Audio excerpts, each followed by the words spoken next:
A las 10 de la mañana de este martes 7 de abril, los jueces Iván León, Marco Rodríguez e Iván Saquicela tomarán sus puestos en la sala de audiencias del octavo piso del edificio de la Corte Nacional de Justicia para la sentencia del caso Sobornos 2012-2016. En diligencia que fue convocada en medio de la emergencia sanitaria declarada por el COVID-19, están involucrados el expresidente Rafael Correa, el exvicepresidente Jorge Glass, otros 9 funcionarios y exfuncionarios públicos y 10 privados, entre ellos varios accionistas de empresas contratistas del Estado. Según información de la Corte Nacional de Justicia, se tomó 33 días para analizar las pruebas exhibidas durante el juzgamiento a los 21 procesados. La Fiscalía solicitó se sentencie con 8 años de prisión a 17 de los acusados, que se imponga el 10% de la pena a Pamela Martínez y Laura Terán y que se libere de responsabilidad a Yamil Masud por falta de pruebas. Para la lectura de la sentencia del caso Sobornos, pese a la prohibición legal, será transmitida a través de Facebook Live.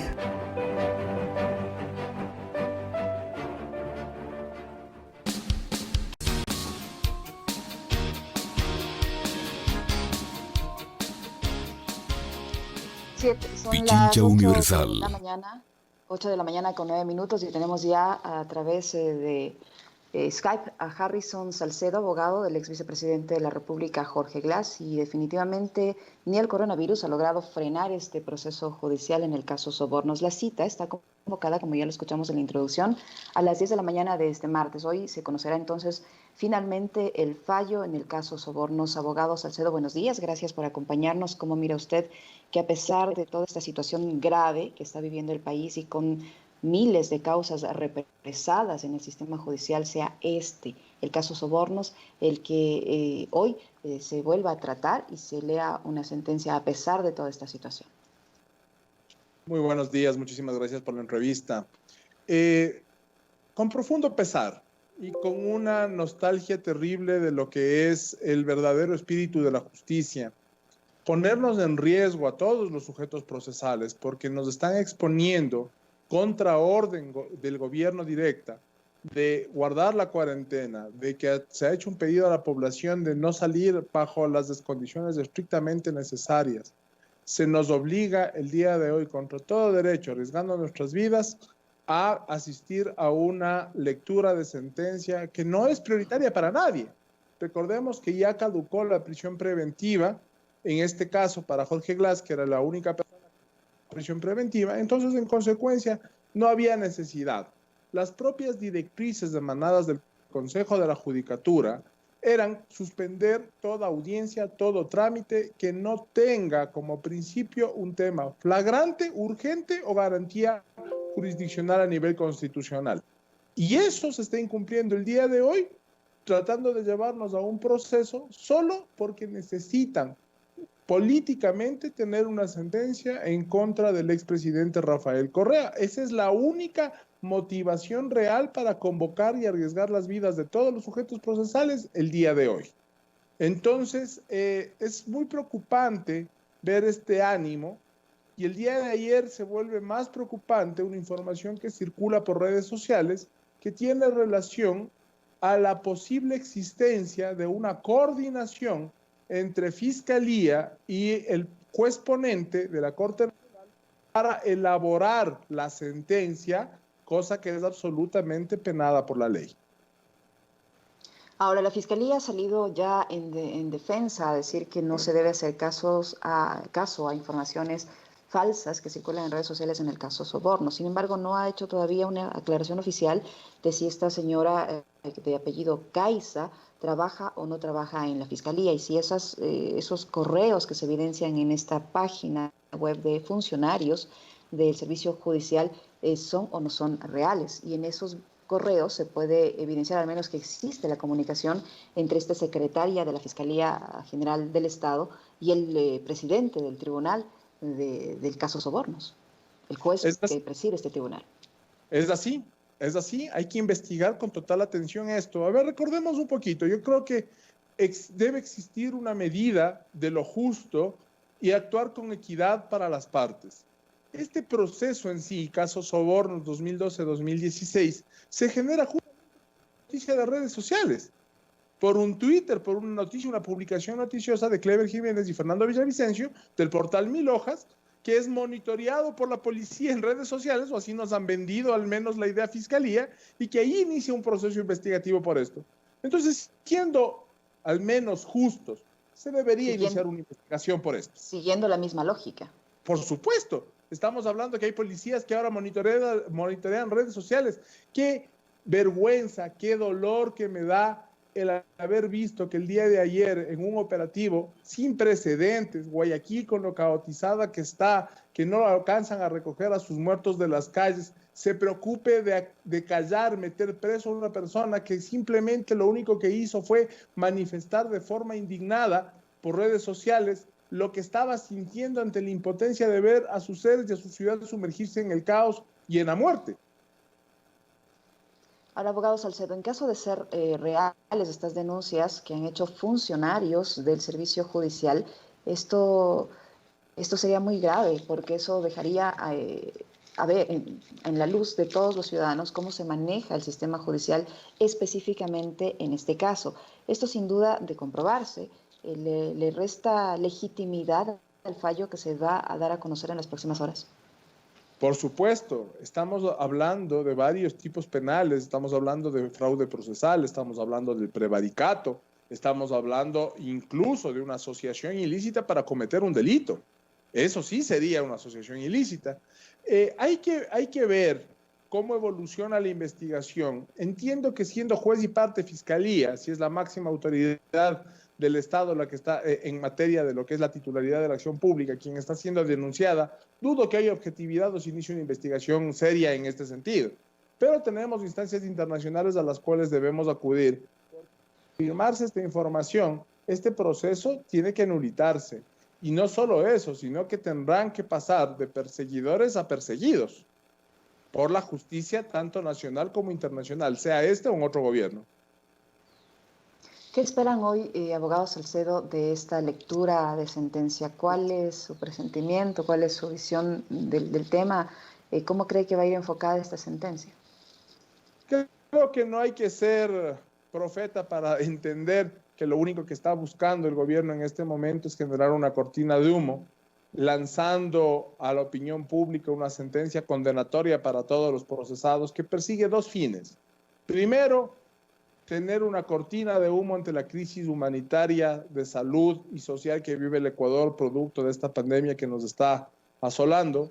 Y tercero, el tema de buscar por parte de este implemento o elemento de generar una sentencia, básicamente cerrar la brecha de posibilidad o tratar de cerrar la brecha de posibilidad electoral de el expresidente Rafael Correa. Entiendo que deben estar en este momento más preocupados de los números y los cálculos políticos y la corriente tan fuerte con la que se avecina una eminente posibilidad de reelección si es que el expresidente Correa se lanza políticamente a la aspiración de cualquier cargo. Que en este momento lo que está pesando son los cálculos políticos por sobre el interés nacional y colectivo de una crisis que afecta a todo el planeta, como es el COVID-19. Ahora, ¿se han dispuesto algunas situaciones especiales para el desarrollo de esta audiencia en la que se va a leer la sentencia? Por ejemplo, la ubicación en un piso de unos, en el mezanín uno y en el mezanín 2 de otro. ¿Por qué se hace esto? ¿Eso solo tiene que ver con la seguridad o bioseguridad por el tema de la crisis sanitaria o es algún procedimiento normal? No, de normal no tiene absolutamente nada esto. Como vuelvo y repito, la convocatoria para la reinstalación de esta audiencia en sí es ilegal. Es ilegal. Ya nos ocuparemos de eso en algún momento. Ahora creo que lo prioritario es asegurarnos de no contagiarnos el día de hoy en la Corte. Tratan de precautelar el hecho de que no hayan más de 10 personas, entiendo yo, por piso, para tratar de alguna manera, entre comillas, de generar un concepto de bioseguridad basado en unos protocolos que se han inventado, cuando lo más lógico y decente es aplazar esto hasta que esté superada la crisis, como se lo ha hecho en las otras 5.000 causas que tiene la Corte Nacional y que no atiende, y que son mucho más urgentes y más importantes que esto. O sea, ya solo por ahí te das cuenta o se tiene una visión de cómo está esto de una forma que a mí me produce realmente náuseas. Esta audiencia, ¿cuánto cree que puede durar? Porque solo es la lectura de sentencia, ¿las partes no pueden intervenir en ella? Absolutamente no. Solo tendríamos que sentarnos y escuchar la exposición, entre comillas, motivada, que pueda generar la lectura de esta sentencia oral. Posteriormente vendrá, entendería yo, no debería durar esto más allá de una hora y media, por más lento el trámite que se desarrolle. Vamos a ver que también deben darse situaciones de conexión, porque si nos van a hacer en pisos separados, debe haber una conexión telemática, me imagino, muy similar a esta, para que todos estemos pendientes de lo que pasa entre un piso y otro. Ahora, después de esto, tiene que venir la fase de la sentencia escrita. No sé cuánto tiempo se van a demorar, o si es real que ya la tienen hecha como lo enuncian estas noticias sociales. Una vez que se dé la sentencia escrita, pues quedan los recursos horizontales de ampliación y aclaración.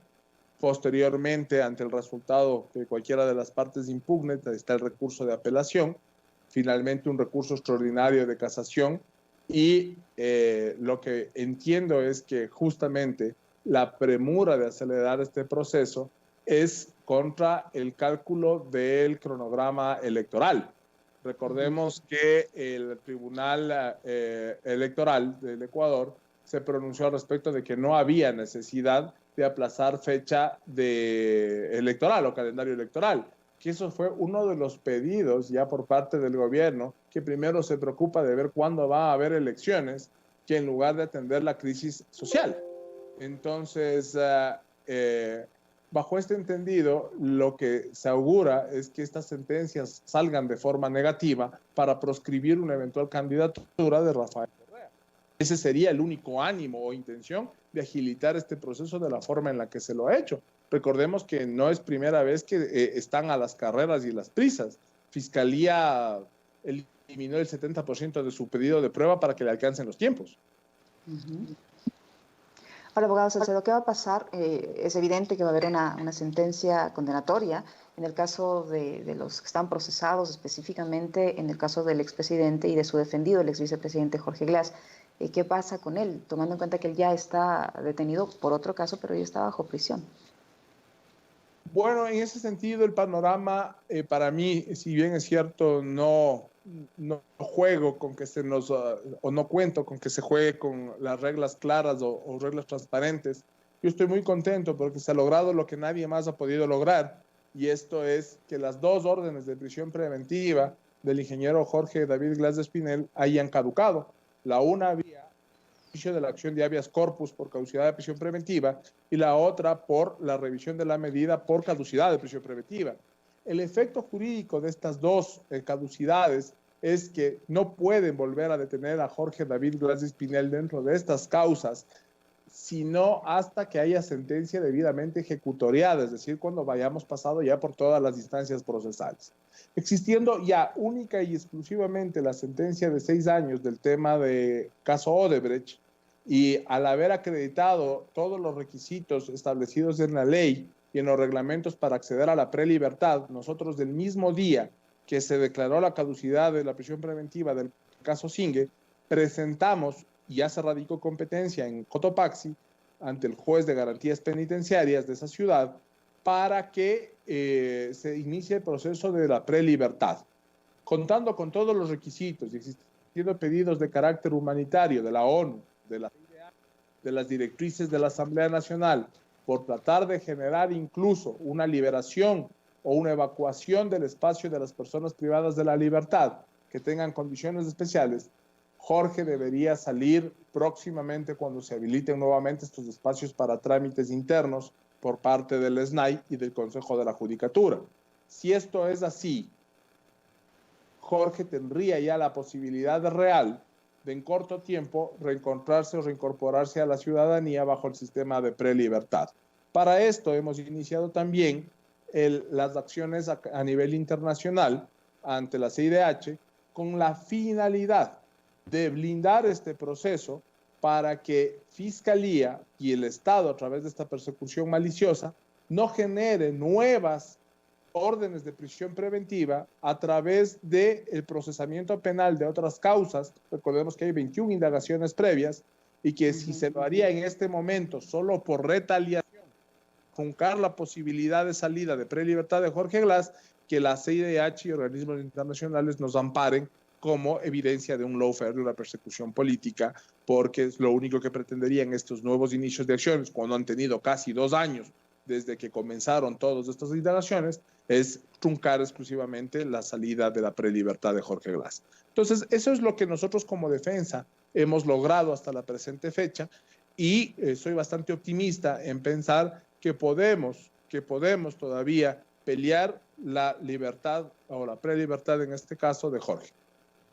¿De qué depende, abogado Salcedo, de que le concedan la prelibertad? Usted ya nos ha anunciado los pasos que como defensa dentro del marco de la ley han seguido, pero ¿de qué depende ahora de que todo eso sea aceptado?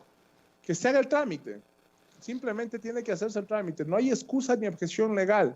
Quiero ver que se opongan, quiero ver que traten de truncarnos para ver cómo en el sentido, y no es una amenaza, sino en el sentido de que todas estas personas que traten de interferir de forma negativa en un proceso que tiene que darse expedito y sin mayor tramitación, porque están cumplidos y acreditados todos los principios que están establecidos en la ley y en los reglamentos internos, pues simplemente estas personas tendrán que ser sancionadas con todo el rigor de la ley, y no pararé hasta que enfrenten a la justicia si tratan de oponerse a algo legítimo como es este pedido. Anteriormente ya hubo un pronunciamiento de la CIDH en el caso del ex vicepresidente Jorge Glass. ¿Usted se reunió ya con autoridades del Estado para tratar esta recomendación que hizo la CIDH? ¿Cuál fue la respuesta que obtuvo sobre este trámite? Por supuesto, se burlaron de nosotros en SNAI. Lo único que nos habían ofrecido como parte de las medidas era incrementar la hora de visita al patio, lo cual fue rechazado de forma altiva, soberana, y se dejó sin efecto esta mesa de negociación, que no tenía más que el ánimo de cumplir la agenda política por parte del gobierno. Pero este precedente de la CIDH nos sigue a nosotros fortaleciendo y ayudando, porque para blindar este proceso de la prelibertad de Jorge se tendrán que observar justamente el incumplimiento a las decisiones tomadas por la CIDH ya en temas anteriores en relación a la vida, integridad y salud de Jorge Glass. Recordemos que él tiene enfermedades catastróficas crónicas diagnosticadas de forma oportuna, con más de 15, 20 años de anterioridad a que sea ni siquiera una figura política o pública. Y esto lo pone a él dentro del grupo de atención prioritaria por parte del Estado y de los organismos internacionales. En este tema de la pandemia, de la crisis, para Jorge sería realmente su sentencia de muerte el contaminarse con esta infección, que dicho por el propio Estado, afectará al menos el 60% de la población ecuatoriana, ¿no? Así lo han dicho por fuentes y comunicados oficiales. Abogado Salcedo, usted mantiene contacto obviamente con el ex vicepresidente Jorge Glass. ¿Cómo está él al momento en el centro de detención en el que se encuentra? Allí no hay casos de coronavirus, tomando en cuenta que en esa localidad, en esa jurisdicción, en esa provincia, ya se registran casos. ¿Cómo está la situación de él al interior del centro de rehabilitación? ¿Allí no se han registrado casos? Realmente estamos absolutamente preocupados. Como defensa no podemos acceder a Jorge. Está dentro del tema de la prohibición o restricción generada por el SNAI. La visita de familiares y de abogados no se nos permite. En Guayaquil ya hay casos confirmados de COVID a nivel penitenciario, y eso es terriblemente alarmante, porque estamos hablando de que bajo el ecosistema, por llamarlo de alguna manera, del interior de las cárceles, cualquier enfermedad se propaga y se difumina, pero a 100 veces más rápido que en el exterior, tomando en cuenta las condiciones precarias de salud, ambientales y de hacinamiento que existen en los centros de reclusión.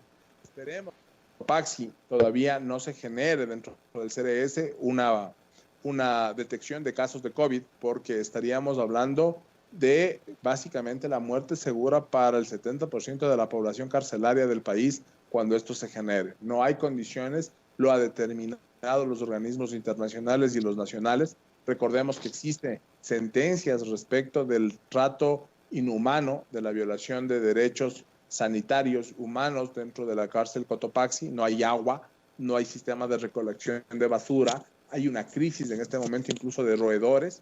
¿Qué le puedo decir? La condición sería totalmente alarmante de darse un caso detectado y confirmado de contagio de COVID dentro de la cárcel.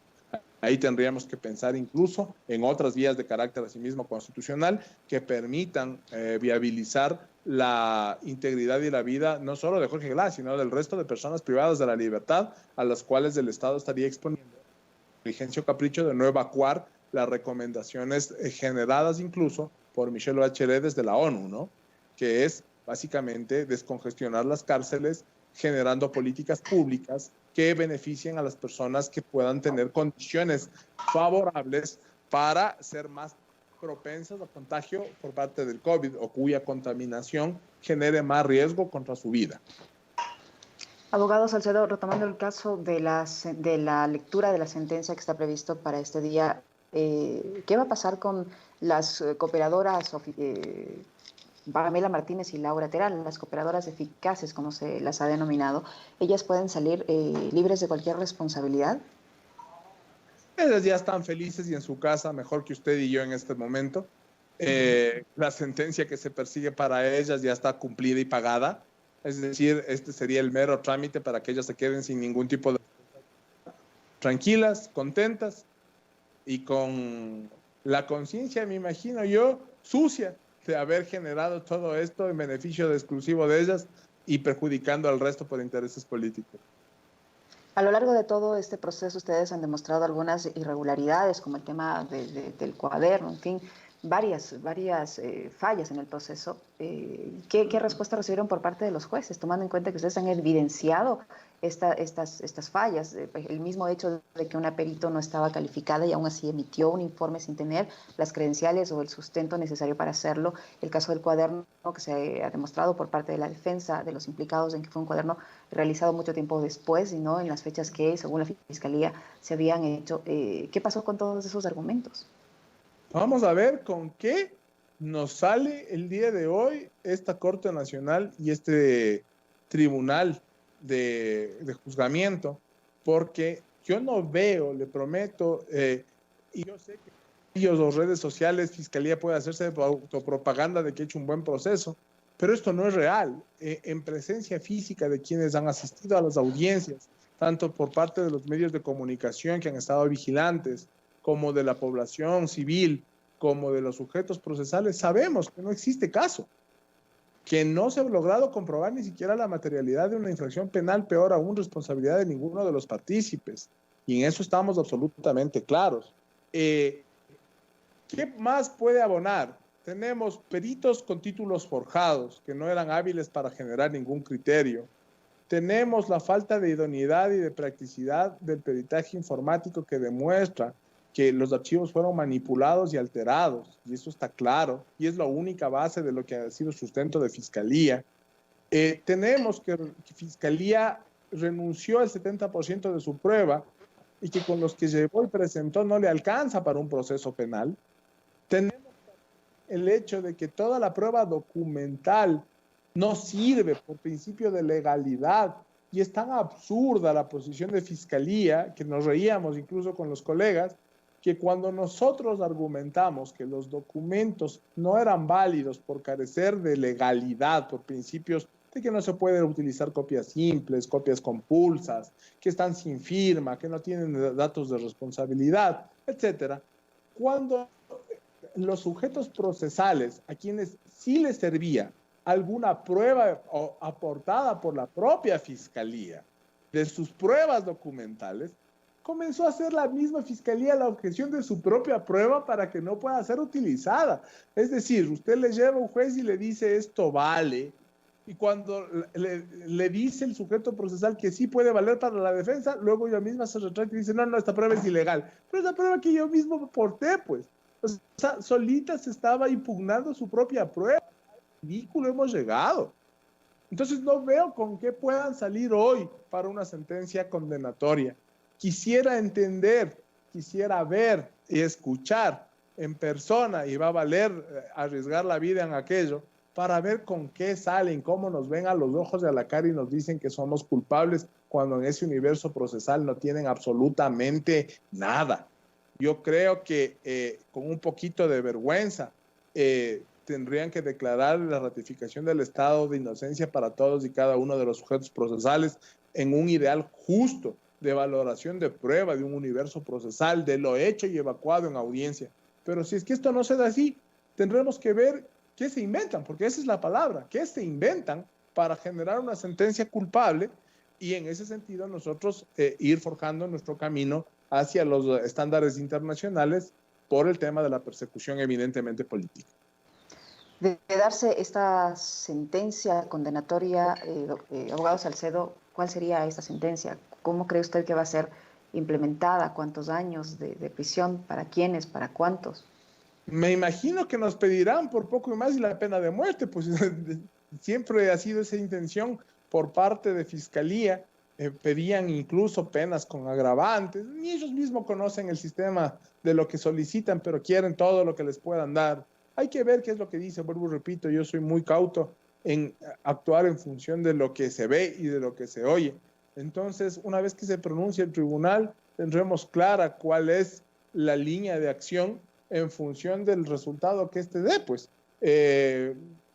Hay que ver si es que nos dicen cómo se ha justificado de alguna forma la materialidad, habrá que ver qué dicen con relación a la responsabilidad, habrá que ver qué dicen con relación a la pena, los agravantes, los atenuantes.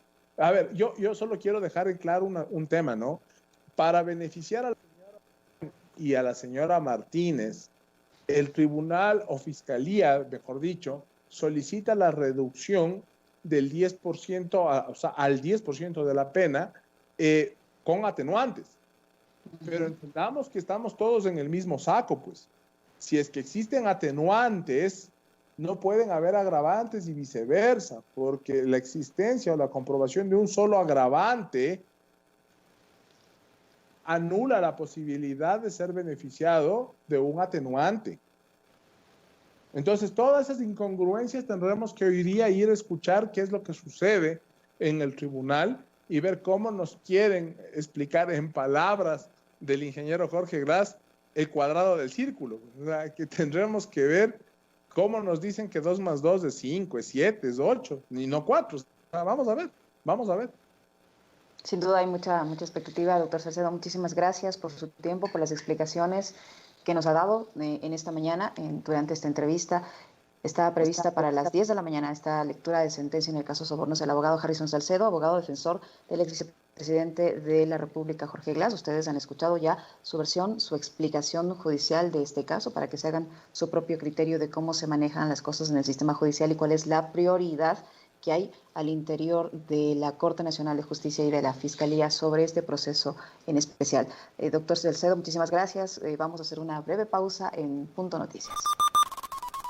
Somos generadores de información. Punto Noticias.